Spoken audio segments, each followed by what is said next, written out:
Hello student, in the beginning of this lesson, we know the minerals classified into two forms, metallic minerals and non-metallic minerals. Metallic minerals are also divided into two forms, ferrous minerals and non-ferrous minerals. Today's topic is ferrous minerals. So start today's topic. Ferrous minerals such as iron ore, manganese, chromite, etc. provide a strong base of the development of multi-decade industries. Our country is well placed in respect of ferrous minerals both in reserve and production.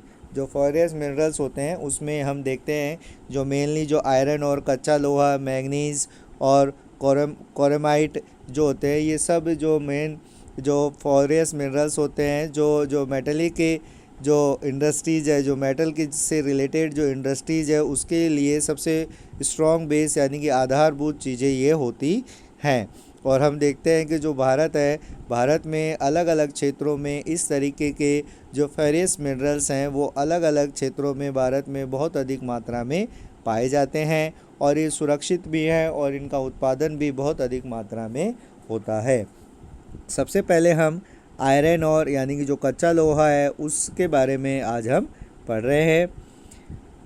India is endowed with fairly abundant resources of iron ore. हम देखें तो जो भारत है, वास्तविक में जो भारत में बहुत अधिक मात्रा में आयरन और यानी कि कच्चे लोहे का उत्पादन होता है. It has the largest reserve of iron और in Asia.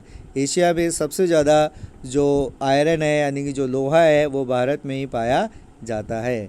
The two main types of iron found in our country is hematite and magnetite. Bharat में मुख्यतः दो तरीके का लोहा पाया जाता है, एक हेमाटाइट और दूसरा मैग्नेटाइट. दो टाइप का लोहा भारत में पाया जाता है. वैसे अगर हम देखें तो जो आयरन और है वो 5 टाइप्स का होता है, डिफरेंट टाइप्स का होता है, पर इंडिया में ओनली 2 टाइप्स का आयरन और जो है वो इजीली अवेलेबल होता है. एक तो हेमाटाइट और second it magnetite.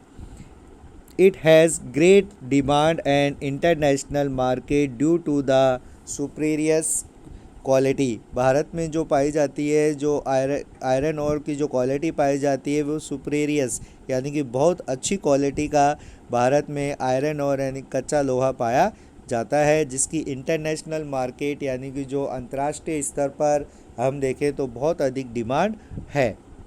The iron और mine occur in closely proximity of the coal field in the northeastern plateau region of the country, which added to other advantage. अगर हम देखें तो जो आयरन और यानी कि कच्चे लोहे की जो खानें हैं वो मोस्टली हमें जो कोयले की खानें हैं, कोयला संभावित जो क्षेत्र है वहाँ पर हमें अधिक देखने को मिलती है. जैसे नॉर्थ ईस्टर्न प्लेट्यू रीजन यानी कि जो हम देखते हैं नॉर्थ ईस्ट का जो प्लेट्यू रीजन है वहाँ पर हमें बहुत अधिक मात्रा में जो कोल एंड जो आयरन और है वो इजीली अवेलेबल होता है. और वास्तविक रूप में जो इंडिया की जो फिज़िकल जो कंडीशंस हैं वो भी आयरन और के लिए सूटेबल होती है. The total reserve of iron ore is the country were about 20 billion ton of the year 2004 and 5. अगर भारत में जो 2004 और 5 में अगर हम टोटल जो प्रोडक्शन है, टोटल जो रिज़र्व है आयरन और का देखें तो वो है 20 बिलियंस टन यानी कि 20 अरब टन के करीब टोटल जो भारत में आयरन और का रिज़र्व पाया जाता है. About 95% of total reserve of iron ore is locate in the state of Orissa, Jharkhand, Chhattisgarh, Karnataka, Goa, Andhra Pradesh, Tamil Nadu. जो हम देखें तो जो भारत में टोटल जो आयरन और है उसका 95% जो कुछ देश है कुछ राज्य हैं जिसमें उड़ीसा, झारखंड, छत्तीसगढ़, कर्नाटक, गोवा, आंध्र प्रदेश और तमिलनाडु शामिल है। इन सभी राज्यों में भारत का लगभग 95% जो आयरन ओर है वो अवेलेबल होता है। In Orissa iron ore occur in the series of hill range in Sundargarh, Mayurbhanj and झार। उड़ीसा में अगर हम देखें तो आयरन ओर की जो श्रृंखला है उसमें सुंदरगढ़, मयूरभंज और जो झार है वहाँ पर बहुत अधिक मात्रा में आयरन मिलता है। The important mine of गुरामा Hasani,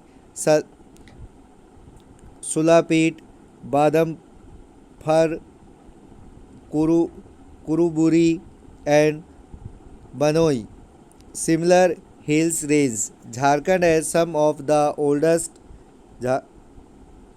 iron ore mine and most of the iron is still plant are located around them. Jharkhand में बहुत पुराने समय से जो आयरन है उसकी जो माइंस है उसकी जो खुदाई है खाने हैं वो पाई जाती हैं और जो ज़्यादातर यहाँ पे जो आयरन और एंड जो स्टील की जो प्लेट है वो इजीली अवेलेबल यहाँ पर होती है। Most of the important mine such as Noamundi and गुरु are located in Purbi and Paschimi, Singhbhum district. The belt further extend of Durg, Dantewada and Bailadila. इन क्षेत्रों में जो दांतावाड़ा है, दार्ग है और जो Bhilai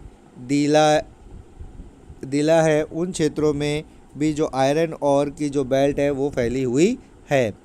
Delhi and Rajhara is in Durg and the important mine of iron ore of the country.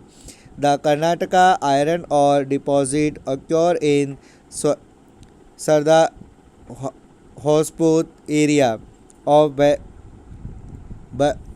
Bareilly district, Bada Budan Hills and Kundramukh in Chagmugal district and parts of Sihamunga, Chitradurg and Tumdurg district. The district of Chandrapur, Bandhara and Ratnagiri as Maharashtra. Karimnagar, Varnagal, Kurnool, Kudhapa and Anantapur district in Andhra Pradesh, Salem and Nilgiri district in Tamil Nadu and other iron mines region. Goa has also emerged as the important producer of iron और हम देखें तो भारत में अलग अलग जो क्षेत्र हैं जिनमें उड़ीसा, झारखंड, छत्तीसगढ़ और जो कर्नाटका, महाराष्ट्र, आंध्र प्रदेश, तमिलनाडु और गोवा, इन ये जो सब रीजन है वहाँ पर आयरन और बहुत बड़ी मात्रा में हमें मिलता है।